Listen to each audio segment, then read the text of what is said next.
Merci de votre fidélité à Télé Sud et bienvenue dans cette nouvelle édition de l'entretien du jour. Je reçois aujourd'hui comme invité M. Moussa Ag Assarid, qui est le président du MNLA, cellule Europe, et qui est également l'un des porte-parole du MNLA. Le MNLA, c'est le mouvement national de libération de l'Azawad, et qui est donc l'un des porte-parole de ce mouvement en France. Bonjour M. Ag Assarid. Bonjour. Vous avez rêvé depuis 1958 d'avoir un territoire à vous, au nord du Mali. Le général de Gaulle n'en a pas voulu, les différents présidents du Mali n'en ont pas voulu. Et là, grâce à la rébellion, grâce aux poutistes du 22 mars, vous l'avez. C'est grâce à la volonté du peuple de l'Azawad, avec toutes ses composantes, à la révolution qui a décidé de défendre sa liberté, sa dignité, et se faire la justice, c'est-à-dire d'arriver enfin à avoir un territoire sur lequel on peut vivre dignement. Je rappelle juste, comme vous venez de le souligner, que déjà en 1958, plus de 370 chefs de tribus et de villages avaient demandé au général de Gaulle un État qui s'appellerait l'Azawad. Et déjà à l'époque, il s'est créé le mouvement populaire de l'Azawad. Mais vous savez très bien que les frontières héritées de la colonisation en Afrique, elles sont comme elles sont, c'est-à-dire très injustes, toujours pas respectueuses de la volonté populaire. Et vous rentrez dans ce cas de figure également. Elles ne sont pas éternelles. Les frontières, elles sont pas comme ce que on dit dans les papiers, sur les écrits. La réalité est autrement. Nous sommes des personnes humaines. Et lorsque l'Érythrée avait pris son indépendance, lorsque la Namibie avait pris son indépendance, lorsque le Soudan, voilà, le Sud-Soudan avait pris son indépendance, on lui a pas dit que les frontières étaient intangibles. Mais reconnaissez qu'on n'est pas dans le même cas de figure. C'est que là, vous avez un peuple qui est à la fois en Libye, en Mauritanie, en Algérie, au Niger, au Mali et au Burkina Faso. Vous parlez des Touaregs. En fait, le MNLA et l'Azawad, ce n'est pas que des Touaregs. Il y a des Songhouis, il y a des Arabes, il y a des Peuls, il y a des Bozos et il y a les Touaregs. Effectivement, la majorité du MNLA est composée de Touaregs, mais il n'y a pas que des Touaregs. Aujourd'hui, nous souhaitons fonder une nation multicolore, multiethnique, multiculturelle, dans laquelle toutes les composantes, toutes les personnes qui y vivent et qui respectent une législation démocratique, une vie en communauté, donc une vie ensemble, de manière différente, elles sont les bienvenues. C'est comme ça que nous voyons l'Azawad. Et vos rapports avec Bamako, quels seront-ils ? Bamako fut pour nous... Parce que si je ne me trompe pas, c'était une fierté pour des membres du MNLA de dire « je ne suis jamais allé à Bamako ». Moi, ce n'est pas du tout ce que je pense. Beaucoup d'entre nous sont partis à Bamako. Nous étions rattachés au Mali. Nous avons essayé pendant plus de 52 ans de construire la paix, de développer, donc de participer au développement du Mali, avec, comme on disait, le nord du Mali qui était oublié, qui était une zone militaire. Dans cette zone-là, il y a eu des exactions sommaires de la part de l'armée malienne. Il y a eu un génocide en 1963 et en 1990 et jamais nous n'avons eu justice faite à ces personnes. Donc Bamako, pour nous, c'est la capitale du Mali. Mais il faut aussi rappeler que lorsque nous avons signé des accords avec, bien sûr, une volonté déterminée de respecter de part et d'autre les accords, que chaque partie respecte ses accords. Le Mali n'a jamais respecté ces accords. Et maintenant, on est arrivé au point que il faut absolument se respecter mutuellement, mais nous voulons l'indépendance de l'Azawad. C'est clair et net depuis le début. Est-ce que parmi les différents négociateurs que vous avez eus jusque-là, de Moussa Traoré et même avant lui, les différents présidents du Mali, est-ce que Amadou Toumani Touré a été un si mauvais négociateur que cela? Je ne dirais pas qu'il a été un si mauvais négociateur, mais en tout cas, il est pour nous coupable des exactions, donc des massacres des populations civiles des années 90. Modibo Keïta, de 1963, et tous les présidents de la République du Mali sont comptables de ce qui s'est passé pour les peuples de l'Azawad.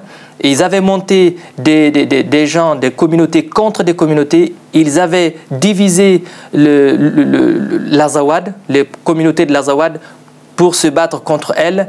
Et là, aujourd'hui, on arrive à bout. Nous avons été contraints, obligés de prendre les armes pour défendre notre territoire. Mais reconnaissez aussi que c'est grâce à la fois à ce putsch du 22 mars et en grande partie grâce à la situation en Libye, à la suite de la chute de Kadhafi, que vous arrivez à obtenir le contrôle du territoire du Nord. Absolument pas, absolument pas. Ça, c'est ce qu'on appelle ce qui émerge de l'iceberg. En fait, ce sont des militaires qui ont été vaincus sur le terrain de combat et qui sont partis faire un putsch. Et on n'a jamais parlé de nous avant. On n'a pas parlé de la révolution populaire de l'Azawad parce que l'État malien avait monté toute une campagne d'intoxication, des mensonges grossiers pour dire que nous sommes des terroristes, nous sommes des apatrides, nous sommes des bandits armés. Il n'en est rien. Nous sommes composés de toutes les communautés de l'Azawad. Nous nous battons en révolution populaire. Nous n'avons pas touché un civil volontairement depuis le début de cette révolution. Un civil. Et lorsque le 22 mars, des militaires qui ont été vaincus sur le terrain et qui disaient qu'il n'y avait pas de munitions, ce qui est absolument faux. Ils ont renversé Amadou Toumani Touré. Pourquoi dès qu'ils ont renversé Amadou Toumani Touré, ils n'avaient pas pris leurs armes, ils n'avaient pas pris leurs munitions et venir rejoindre nos combattants sur le terrain de combat? Ils ne l'ont pas fait. Ils se sont agrippés au pouvoir et ils se sont bien installés et ils se sont mis le peuple malien qu'ils sont bien installés. Enfin, c'est eux qui pensent être bien installés. Mais le peuple malien trouve qu'ils ne sont pas les bienvenus et qu'un coup d'État n'avait pas sa place. D'où viennent les armes qui vous ont permis de vaincre l'armée régulière malienne? D'abord, des casernes maliennes. D'abord. Elles ne viennent pas de Libye? Absolument pas. Je ne dis pas que toutes les armes du MNLA ne viennent pas. Une partie, effectivement, vient de la Libye. Mais 80%, voire 90% des armes que nous avons utilisées pour l'indépendance de l'Azawad viennent des casernes militaires du Mali. La grosse partie, je vais dire le gros armement, comme les missiles aériens, effectivement, sont arrivés de la Libye. Mais lorsque nous sommes arrivés, enfin, lorsque nos combattants sont arrivés, certains sont arrivés de la Libye, ils se sont installés sur le territoire. Mais reconnaissez que c'est le seul pays qui vous a accepté l'entrée sur son territoire avec des armes. Partout ailleurs, les frontières étaient fermées. Ah non, le Mali n'a pas de frontière avec la Libye. Il faut passer soit par l'Algérie, soit par le Niger. Ce que je veux dire, c'est qu'aujourd'hui, il était impossible de rentrer au Burkina Faso ou dans n'importe quel autre pays sur la liste des 6 que je vous ai annoncée avec des armes. Les gens qui sont arrivés de la Libye, ils sont passés soit par l'Algérie, soit par le Niger. Et lorsqu'ils sont arrivés, ils n'ont pas commencé tout de suite à tuer tout ce qui est devant eux. Non, ils se sont installés, ils ont commencé à négocier, à vouloir négocier. On ne les a jamais entendus. Et le président ATT a négocié, puisqu'il a remis 50 millions, je crois, de francs CFA à ceux qui revenaient de Libye. Ça aussi, c'est pareil, c'est un mensonge grossier. Il avait demandé à ce que chaque colonel vienne le voir. Et une fois que le colonel vient le voir, il allait lui remettre ce qu'il avait à lui remettre. Pourquoi il n'a pas vu le MNLA dans sa composante globale? Pourquoi il n'a pas voulu traiter le sujet de manière profonde, de manière durable? Peut-être aussi parce qu'il y a plusieurs forces en présence. Il y a le MNLA, il y a en Sardine, il y a AQMI dans le Maghreb. Il y a tout cela qui faisait qu'on ne pouvait pas avoir un seul interlocuteur dans le nord du Mali. Non. Ça, c'est pareil. C'est la politique du Mali. En fait, il a envoyé des ministres. Il a envoyé des députés. Mais il n'a jamais pris en considération les doléances, les revendications du MNLA et aussi de la majorité de la population du peuple de l'Azawad. En fait, en Sardine dont vous parlez, Al-Qaïda, tout ce monde-là se sont installés au vu et au su des autorités maliennes. D'ailleurs, moi je dis... les autorités maliennes sont coupables Elles sont absolument complices de l'installation d'Al-Qaïda sur le territoire de l'Azawad. Le peuple de l'Azawad est pris en otage avant les Occidentaux depuis toutes les années, depuis une dizaine d'années maintenant. Les touristes ne peuvent pas y aller, les journalistes ne peuvent pas y aller, les ONG ne peuvent pas y aller et malheureusement, cette situation-là est laissée entre les mains de Al-Qaïda. Nous sommes laissés pour compte et aujourd'hui, nous demandons tout simplement à rentrer dans ce qui nous est dû, dans le droit. Nous voulons tout simplement vivre comme tous les autres. Donc vous n'allez pas étendre votre conquête au reste du territoire malien, vous allez vous en tenir à cette partie du territoire que vous avez déjà conquise. C'est ce que nous avons dit dès le départ. Nous ne voulons pas perturber la quiétude des pays voisins, qui sont des pays frères et amis. est frère et voisin.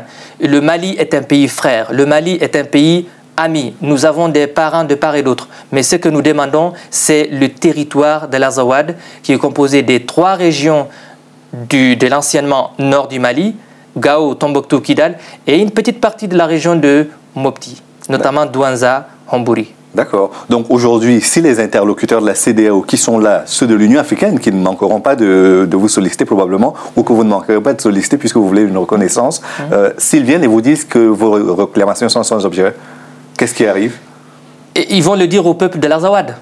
Aujourd'hui, vous estimez qu'il faudrait... Alors, oui. Ce sont des interlocuteurs. Comme tous les autres, nous sommes un pays africain et nous sommes prêts à discuter. Vous souhaitez devenir un pays pour l'instant? Nous souhaitons, oui, mais nous, dans nos têtes et dans la réalité, nous sommes déjà un pays indépendant depuis hier.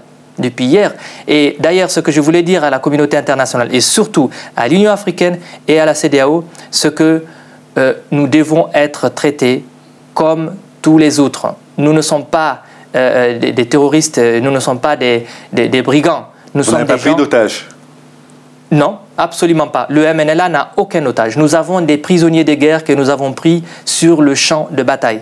Et par rapport à la communauté économique des États de l'Afrique de l'Ouest, nous disons aussi que nous voulons leur parler, nous voulons leur dire notre version des choses. Le MNLA, pour ce que je sache, n'a jamais été entendu par ni la CEDEAO ni l'Union africaine. Et d'ailleurs, puisqu'on parle de l'aide de l'Union africaine et de la CEDEAO au Mali pour combattre le MNLA, c'est là, je trouve que c'est une aberration. D'abord les putschistes. Les putschistes, absolument. Les putschistes, ils n'ont qu'à s'expliquer avec le peuple malien.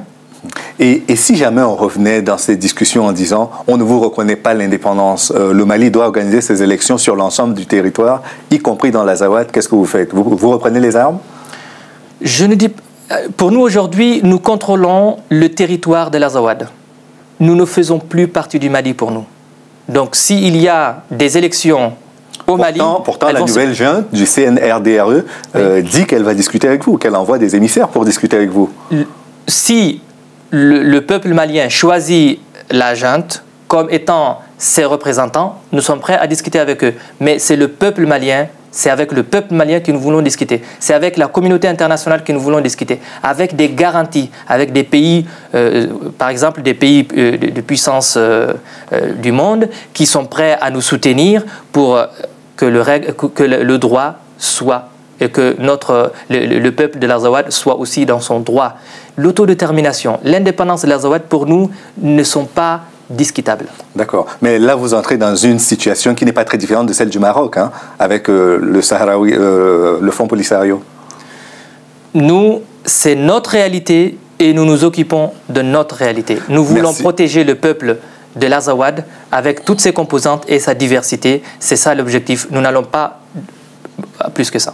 Merci beaucoup, M. Moussa Ak Assarid. Je rappelle que vous êtes le président du MNLA, cellule Europe, et que vous êtes également un des porte-parole du MNLA, le Mouvement national de libération de l'Azawad, ici en France. Merci d'être venu. Merci à vous. Et merci à vous d'avoir suivi l'émission jusqu'à son terme. Rendez-vous demain pour une autre édition de l'Entretien du jour. À bientôt.